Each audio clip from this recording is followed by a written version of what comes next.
national capital, and he said that ITBP and NDRF and NDMA, all the agencies involved in the rescue and relief operations are trying their best to evacuate as many people as now resumed.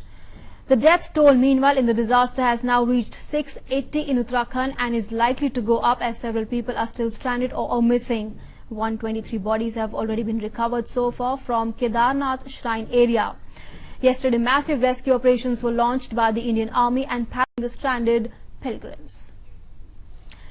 The Indian Air Force has saved more than 24 foreign tourists trapped in Uttarakhand. Aircraft C-130 was used for this purpose. Besides assisting and shifting focus now in order to check crime in several major cities, the Home Ministry has decided to launch a project of helicopter surveillance. Another project, helicopters, sensors and other surveillance equipment will be used. The ministry in its latest guidelines has said that it is essential to have surveillance from the air with regard to law and order and other crime-related activities in the cities. The Safe City Project or Mega City Project was introduced by the government under the Modernization of Police Forces scheme in 2005-2006. The idea behind the scheme is to have the best combination of man and machine, which can deliver results in the present context of multifaceted challenges faced by the police. Bilateral trade, defense and security cooperation besides energy and higher education would top the agenda between Indian leaders and U.S. Secretary of State John Kerry, who is arriving today for the India-U.S. Strategic Dialogue.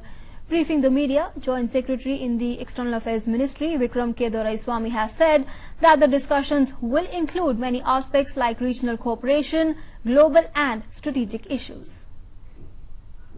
We will look at having National news. In Iraq, at least 34 people have been killed and scores injured in a series of attacks nationwide. In Malaysia, thousands of opposition supporters are demanding the resignation of the country's election commission over the alleged fraud during the last month's general election. Now, more than 250,000 anti-government demonstrators have taken to streets again in several Brazilian cities, while anger over political corruption has emerged as a unifying issue for the demonstrators who vow to stay in the streets until any conflict. A tanker truck carrying alcohol collided with 5 cars and caught fire on a highway near the Peruvian border.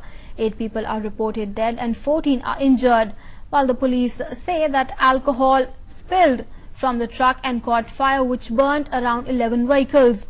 The police have also said that the truck driver may not have noticed that cars were stopped ahead of him.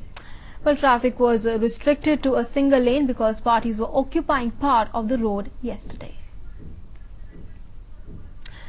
U.S. President Barack Obama will unveil a comprehensive climate change plan this Tuesday. Obama used Twitter. Currently, thousands of workers of unemployed people marched in Rome on Saturday to protest against record unemployment and call on Enrique. Back home, Information and Broadcasting Minister Manish Tiwari today inaugurated the Urdu Editors Conference at FICCI Auditorium in New Delhi.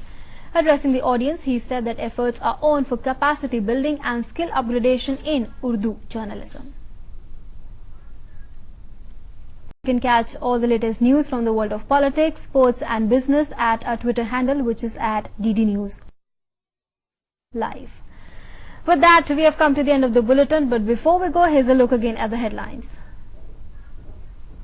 Thanks for being with us.